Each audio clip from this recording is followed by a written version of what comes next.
According to a report by Variety, Warner Brothers and DC Films are not sure how to make a Superman film that is relevant to modern audiences.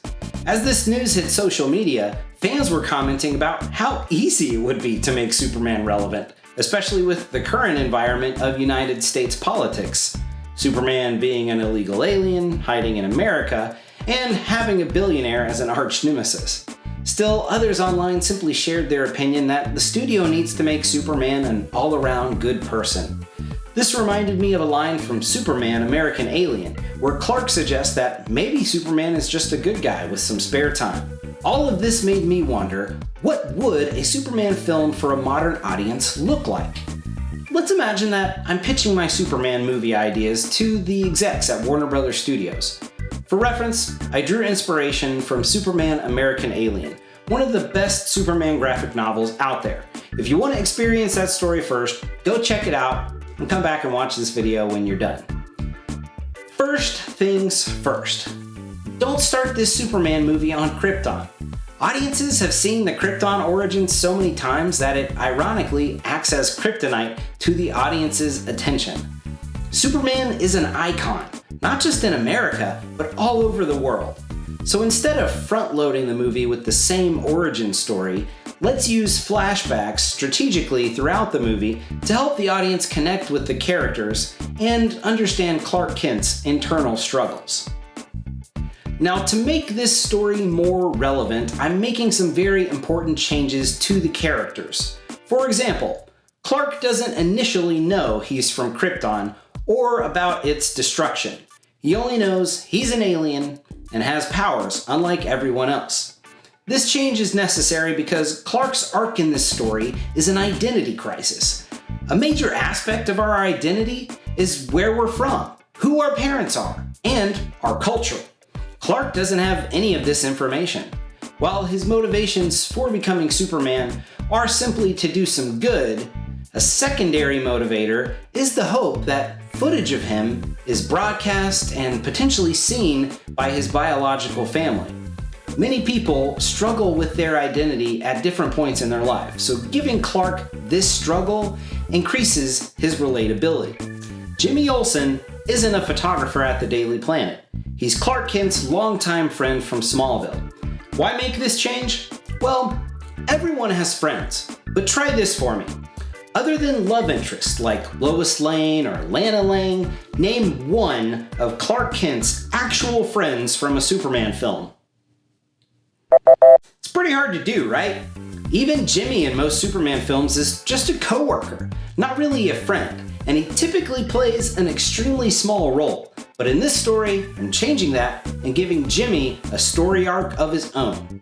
Lois isn't a reporter anymore. She's the CEO of the Daily Planet, which is a large media conglomerate like CNN. Why do this? Well, one of the biggest issues in superhero movies today is an overload of characters. Making her the CEO of the Daily Planet eliminates the need for the Perry White character. I mean, other than yelling at his employees, what purpose has he served in Superman films? Kent, come back here! Kent, what the deuce are you up to? Are you crazy? What's the matter with you, Kent? A little while ago you wanted to take a walk, now you want to go to bed. I guess Lawrence Fishburne did try to save that one woman from under that pile of rubble. But anyway, let's cut him and make Lois the boss. Hashtag feminism, hashtag girl boss. Lex, as always, is the billionaire owner of LexCorp. But let's have LexCorp also own the Daily Planet. This gives him the ability to be more manipulative with some of our characters. Motivationally, Lex is only interested in those people he believes to be ascendant and exceptional. Everyone else is not important. And while Lex has no superpowers, he's got to come across as more threatening than any criminal or monster that Superman might battle. He's smarter than Superman in that he knows how the world really works. This is what makes Lex such a great villain for Superman. Superman, for all his goodness, is naive when it comes to the dark side of the world. His belief in the goodness of people can work against him when he's up against someone like Lex. This hasn't been done correctly in any Superman film yet. Jesse Eisenberg was too crazy, more Joker than Luthor. Kevin Spacey was just an angrier take on Gene Hackman's version of the character, and both of those are so obsessed with real estate that they feel more like a villain in a cartoon than a live-action film. You used me for land development! Okay, now that we understand the character changes, let's get to the story I'd envision. Jimmy is on his way to visit Clark in Metropolis for the first time, but Clark isn't present when he arrives. This is the first of many tests that Jimmy and Clark's friendship is going to go through. To pass the time, he enters a nearby store, which gets robbed shortly after he enters. Jimmy tries to intervene, but his heroics fail, and he gets laughed at by the crooks. Superman swoops in, grabs the robbers, and flies them away. Later, Jimmy and Clark arrive at Clark's apartment and reminisce about the past. Through the dialogue, we're going to see how Clark hasn't been the most attentive friend due to his time spent as a superhero and a reporter. We're really going to feel that he and Jimmy are friends, but there's some tension there. Jimmy is going through a lot at the beginning of the story. He's upset that Clark left Smallville and angry that Clark's been too busy to keep up with his friends' lives. But behind all that, Jimmy feels powerless. Jimmy wants to do good in the same way that Clark does, but he has no superpowers. This makes the film relatable in two ways. First, all of us have had arguments and different types of difficulties with friends. There is no such thing as a conflict-free friendship or relationship. Second, all of us have felt powerless at one point in our lives. Whether we're dealing with a breakup, a car accident, medical bills, or the loss of a loved one, we've all felt unable to do anything to change the events happening around us. Next, we meet Lois Lane. Lois's arc involves an article she chooses to publish about corruption by the president. Sound familiar? Regardless of where you are or how you vote, a lot of us aren't happy with the state of the government. Having Lois go up against the government gives her a politically relevant story that further engages the audience. Also, it keeps her from just being the damsel in distress, which makes her more relatable to modern female audiences. Before she publishes an article about the new hero in town, Superman, she says she wants to talk to the reporter, Clark Kent. Unlike previous Superman films, we're going to slowly build Lois and Clark's relationship. This helps give the audience a reason why the two should be together other than they've always dated in the comic books. Here's another experiment for you. In Man of Steel, what attracted Lois Lane to Clark Kent? I don't know. Other than his rock-hard abs and the fact that he saves her life numerous times, there's nothing there. To demonstrate my point further, do the same experiment with the Christopher Reeve Superman films. Clark and Lois start dating with no real explanation in Richard Donner's first Superman films. Superman films have been relying on the audience's acceptance that these two characters belong together, but not showing us why they belong together. We need to witness Clark finding Lois's boldness attractive, and Lois finding Clark's innocence charming. Also, Lois being Clark's boss creates some romantic tension where, even if the two wanted to date, could they or should they ethically do so? Once their feelings do develop, this turns the two into star-crossed lovers, a trope that appears in many stories across multiple mediums. But back to the story. Clark and Lois argue a bit about Superman. She thinks he's doing this for fame or money, while Clark suggests he might just be a good person. Not knowing any truly good people in the world anymore, Lois opts not to run the Superman piece until they know more, and instructs Clark to write a puff piece about Lex Luthor. The first scene with Lex Luthor shows him promising to cure a drug addict named Rudy. Lex leaves as the experiment begins, and it transforms Rudy into a monster that murders the scientist by draining all of their energy. Lex looks on from a video screen in another room. Later, in order to get a better understanding of who Lex is, Clark acquires an invitation to a summit of rich young businessmen. Clark lets Jimmy come along, but the two get separated once Clark gets pulled into a press-only area, which again creates more conflict for the two friends. Clark sneaks his way onto an elevator with Lex and starts a conversation.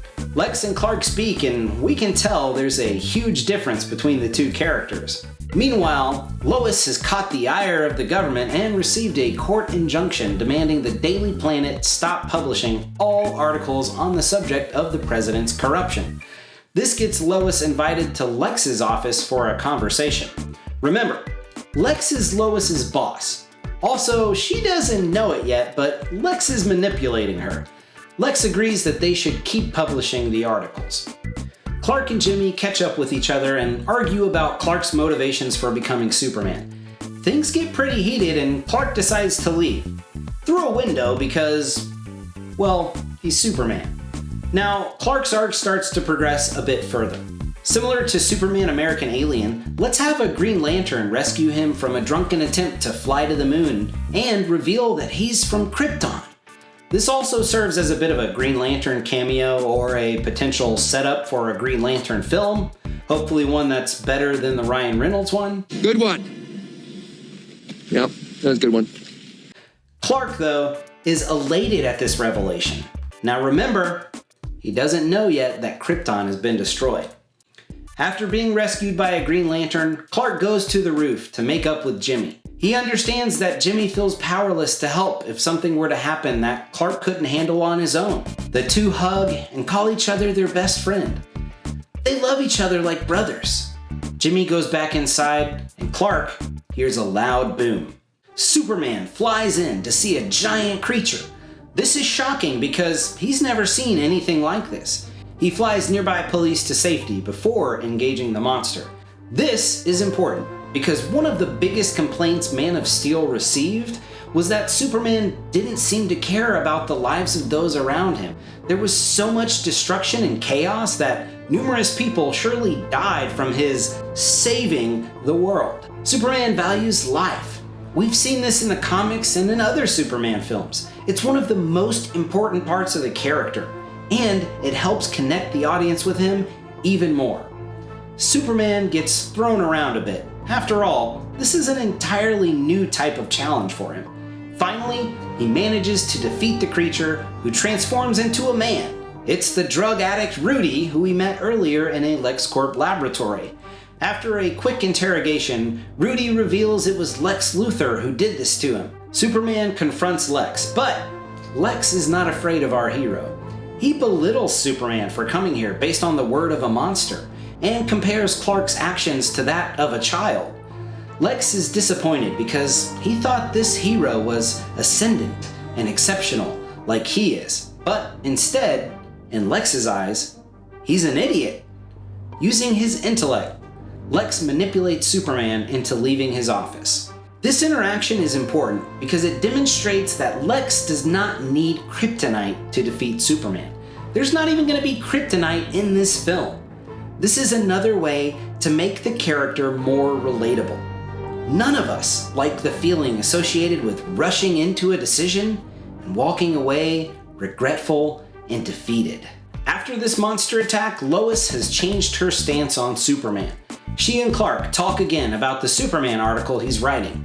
Clark, feeling defeated after his interaction with Lex, questions what good the hero's actually doing. Lois cheers Clark up by focusing his attention on the hope that Superman gives people. To close off their conversation, Clark hands over some information about Lex Luthor, which Lois finds troubling. Now Lois' arc comes to a resolution. In court, she takes a stand for the freedom of the press, and the court rules in favor of the Daily Planet. Clark meets her outside and congratulates her on the win.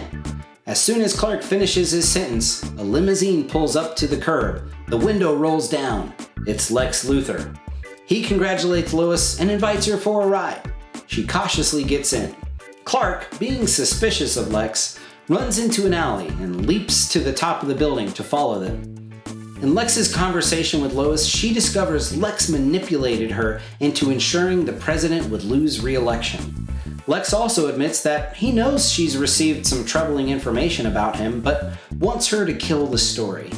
He threatens her job, and Lois is clearly intimidated by this. Suddenly, a building in front of them begins to collapse. Clark, still following along the rooftops, sees this and rushes to see what's happening. The final battle of the film is where Clark's arc comes to a resolution. An entire building has been destroyed. Numerous lives have been lost. And Superman comes up against a force unlike any he's faced before. In Superman American Alien, he faces Lobo, which I think works well, but any villain from space could work.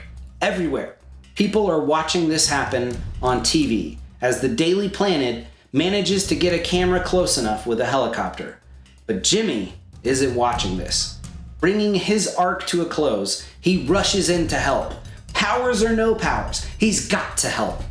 He approaches the rubble and helps some people escape. In this story, Jimmy is absolutely a character we can relate to, and he's a character we should look up to. Even in the face of great danger, he chooses to be a hero. Lobo provides Superman with the final revelation he needs for his identity crisis, that his home planet Krypton was destroyed. This means he's alone in the universe. And we've all certainly reached a low point in our lives where we felt similar. But what brings us out of those ruts? We discover that we aren't truly alone. Like we see in Superman American Alien, Clark makes a choice between his alien origins and his human upbringing by declaring that he's not from Krypton, he's from Kansas. This is what makes Superman a relatable character. Despite his alien DNA, he's just as human as the rest of us at his core. Having chosen his identity, Superman angrily hurls Lobo into the sky, out of the atmosphere and off the planet. But Lobo has given Superman a horrifying beating.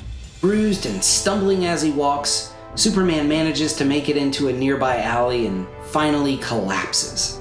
And who should find our passed out hero but his friend Jimmy? Jimmy pulls him further into the alley. Clark awakes in the ER with his friend sitting next to him. He jerks upright, thinking he's still in his Superman costume, but Jimmy changed him back into Clark Kent's clothing. Jimmy told the doctors that Clark was trying to get close for a story and got hit by some rubble from the building. Clark thanks Jimmy. Their friendship has been through some conflict in these past days, but it has grown stronger because of it. This continues to help us connect with these two characters. Jimmy heads back to the waiting room and Lois enters. She heard Clark had been hurt in the attack and came to visit. It's unclear whether she came just because Clark is her employee or for maybe something deeper. The awkwardness of that sets things up for some cute interactions between the two. They clearly have something together, but it's still hindered by the whole boss-employee thing. Clark asks about the Lex Luthor information. Sadly, regrettably, Lois chooses to kill the story, claiming there isn't enough evidence to publish. Once Clark is out of the hospital, he and Jimmy share a beer back in Clark's apartment. In their conversation, Jimmy says he might get a job here in town, which leads Clark to suggest the Daily Planet. Jimmy mentions he's not much of a reporter, but Clark remembers him taking some pretty good pictures for the school newspaper. This is a nice little nod to the original character that fans will enjoy. To close our story out, we see a montage of final events. Lex starts his candidacy for president with a speech. Lois is in her office and listening to a lot of positive and negative press about Superman. Jimmy applies for a position at the Daily Planet. Then Superman flies by the window. We follow him as he flies off into the sunset. The end. So what do you think? Does this sound like a good Superman movie for a modern audience? Leave your thoughts in the comments below and be sure to let me know your favorite Superman actor as well. I'm Danno Waddell from Basement Roadshow, and I hope you're having an awesome day.